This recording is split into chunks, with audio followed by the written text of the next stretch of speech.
What's going on, everyone, and welcome back to Sacred Cards. Today I'm here to share with you another update to my Dinosaur deck profile for January 2024. I am aware that I recently posted an update, but since I picked up the new cards from Maze of Millennia, I've completely changed up the deck and how it functions. Dinos are definitely one of my favorite archetypes, and I'm so pumped on all the love they've been getting. I've been working on some new ratios, but I'm still testing and working with the deck. For this build, I've decided to go with a bit of a hybrid of going first or second. It's a list that can build and break boards with incredible consistency.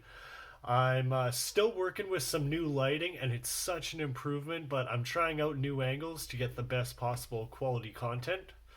So, with all that said, I'll go through my deck list and try and explain the cards as best I can. Let's get right on into it. Starting off for the main deck, our best starter is 3 copies of Soul Eating Oviraptor. If this card is normal or special summon, you can take a dino from your deck and either add it to your hand or send it to the graveyard. You can also target a level 4 dino on the field, destroy it, then special summon a dino from grave in defense position. Now for the brand new support, I'm choosing to play not 1, not 2, but 3 copies of the brand new Kaitoptera. I love this card and what it can do for the deck. During your main phase, you can add a copy of Polymerization from your deck to your hand, which gives you access to either Gigantozauler or, more importantly, the brand new Hornsaurus. I'll get into that more in the extra deck. Similar to Giant Rex, if this card is banished, you can special summon it, then return Polymerization from your graveyard back to your hand. Plus, having the ability that it can't be targeted for attacks if your opponent controls 2 or more monsters that aren't wind. So that will come up as well. Really happy with this card, and I think it's one you definitely want to see, as Hornsaurus can do so much to help you get your plays going. Next, I play 1 copy of Miscellaneousaurus to round off the level 4 monsters.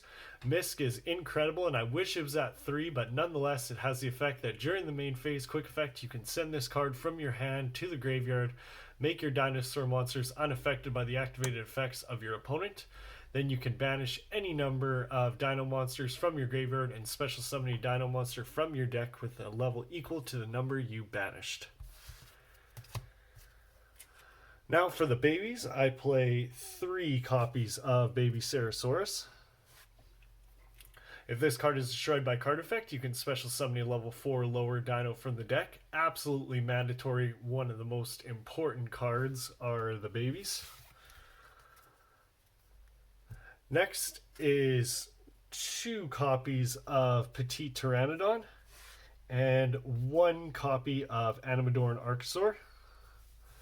Petrie has the ability that if this card is destroyed, you can special summon a level 4 or higher dino from the deck, but it can't attack this turn.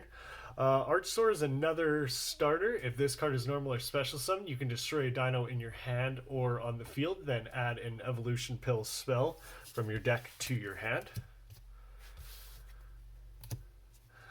Now for the Ground Xeno package, I'm choosing to play 2 copies of Xenometeorus and a single copy of Sabersaurus.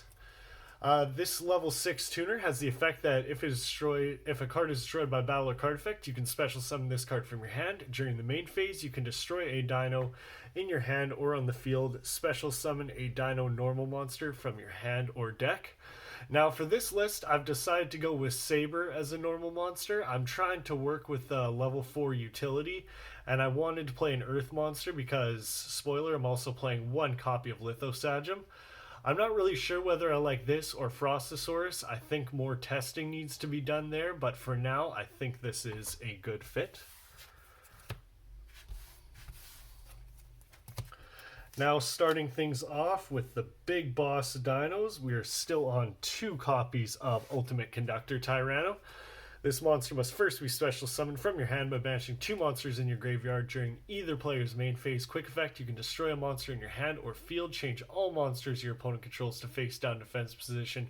This card can attack all your opponent's monsters once each, and at the start of the damage step, if it attacks a monster in defense position, inflict 1,000 damage, and send that monster to the graveyard. And then next, I play 2 copies of Dino Wrestler Pankratops.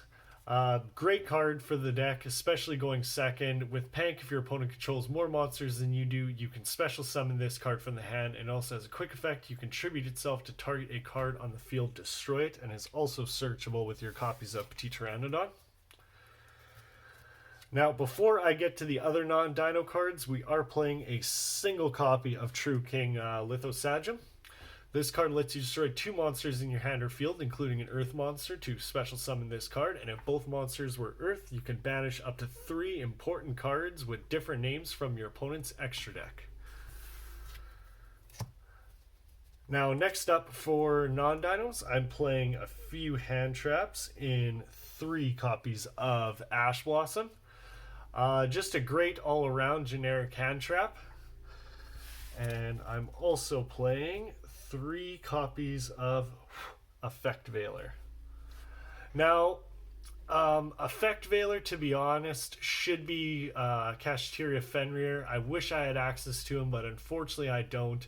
Imperm is also good, but I wanted at least 6 slots for non-dino targets. Now, these are just great generic hand traps for interrupting your opponent. A lineup I've enjoyed playing. They can all be swapped out for whatever you like. Play what you want to play in your deck, whatever makes you happy. That is it for the monsters. Moving on to the spells. For your main searcher, 3 copies of Fossil Dig. Now, Fossil Dig, like I said, is your main searcher. Lets you add any level 6 or lower dino from your deck to your hand. It's another copy of pretty much any dino card we play, whether it be Misk, Oviraptor, Kaitoptera, or any other combo piece you might want access to. Next up is 3 copies of Ground Xeno. Very important card for the deck. I absolutely love this card and what it does. This lets you add 1 Dino Tuner or Dino Normal monster from your deck to your hand, then destroy a card in your hand. It also lets you banish this card from your graveyard to fusion summon a Dino from the extra deck, which is that much more important with the inclusion of Hornsaurus.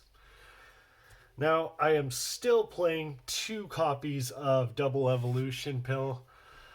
You could argue cutting this card down to 1. I just don't have it in me right now. It's always been a perfect ratio for me and has always been a go-to way to see your copies of Ultimate Conductor. With Double Evolution Pill, you can banish 1 dino and 1 non-dino from your hand and or graveyard, special summon a level 7 higher dino from your deck regardless of its summon conditions. 2 copies is just perfect in my opinion. No more, no less.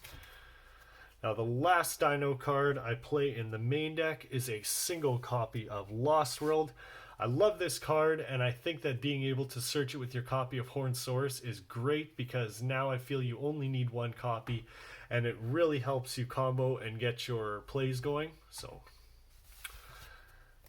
next is 3 copies of Triple Tactics Talent. It's another great card for the deck. I would definitely play Thrust if I had access to it, but unfortunately I do not.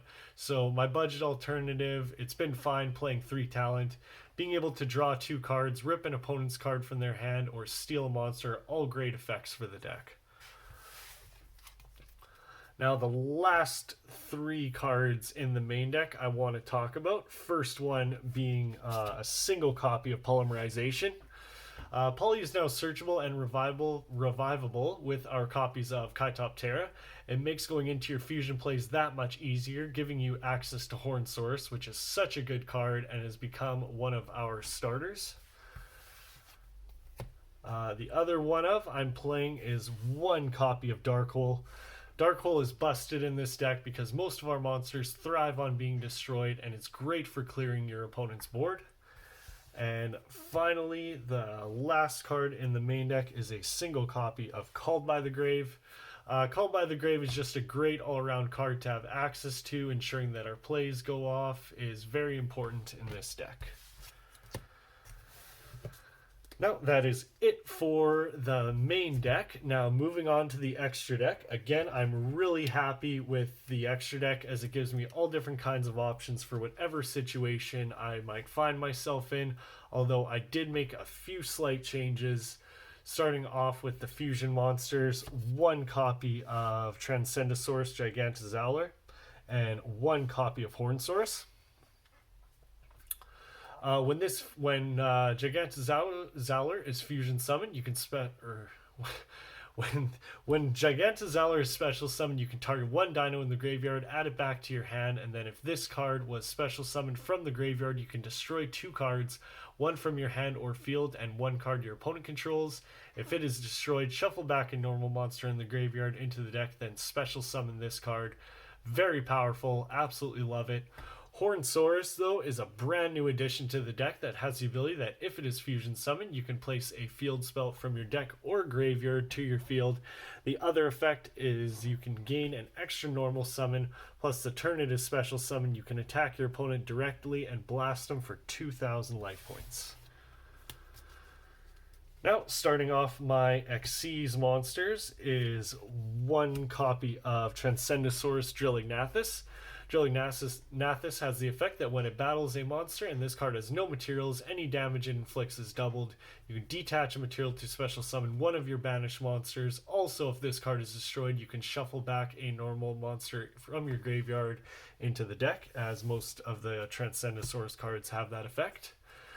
Next is one copy of Volzar Lars. Lars has the ability that while it has material, your opponent can't target it with card effects. When your opponent activates a card effect, quick effect, you can detach a material, target a card on the field, negate its effects for that turn. And the other rank 6 I'm playing is one copy of Volzar Solda. Solda also can't be destroyed by card effects while it has material, and has the ability that when your opponent special summons a monster or monsters, detach a material and destroy them. Now, next up, I play 3 rank 4 monsters, starting with one copy of Evolzar Logia. When a monster would be normal or special summon or a spell trap card is activated, quick effect, detach 2 materials to negate it. One copy of Evolzar Dolka.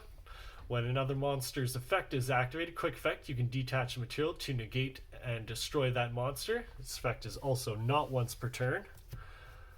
And the last rank 4, I'm still enjoying playing Grenosaurus Giga Cannon. It has the effect that when your opponent or when your dinosaur destroys a monster by battle, you can detach a material to inflict 1,000 damage to your opponent. Then this card gains 1,000 attack. If this card is destroyed, target a card on the field, destroy it, and inflict another 1,000 damage to your opponent. Next, I play 2 Synchro monsters, one of them starting off with Baron de Fleur, one copy.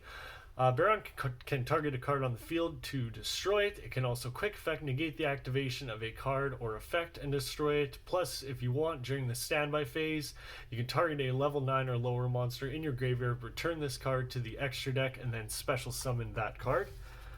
The other Synchro monster, another level 10, is a copy of Sword Soul Supreme Sovereign Changing. Gains 100 attack and defense for each banished card, while your opponent's monsters lose 100 attack and defense for each banished card. If this card would be destroyed by a card effect, you can banish a card from your graveyard instead, and if a card is banished, you can banish one card from their field and graveyard. Geez, sorry, stumbling on the words here this evening.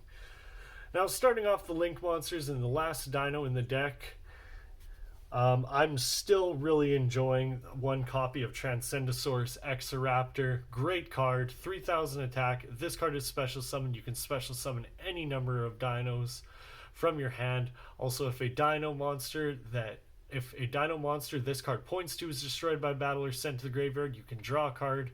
Plus, like the other Transcendosaurus cards, if it is destroyed, you can shuffle a normal monster from your graveyard into the deck, special summon this card. We are playing one copy of Appaloosa, the Bow Goddess.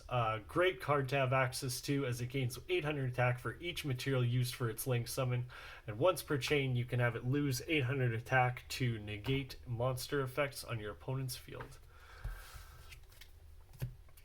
Now, last of the Link monsters, I'm still on one copy of Link Karibo. Link Karibo can tribute itself when a monster declares an attack, make its attack become 0. If it's in the graveyard, tribute a level 1 to special summon this card. Now, to complement our copy of Link Karibo, one copy of Secure Gardna can be Link summoned using your copy of Link Karibo to get a non-dino type in the graveyard for a double evolution pill target. Also, you take no battle or effect damage this turn. And the last card in the extra deck is still on one copy of Pentastag. Has the effect that if your link monster attacks a defense position monster, inflict piercing damage. Really good to get this card pointed to your copy of Ultimate Conductor Tyranno to inflict some big damage to your opponent's face down monsters. Well, that is it for the deck profile. I really hope you all enjoyed it.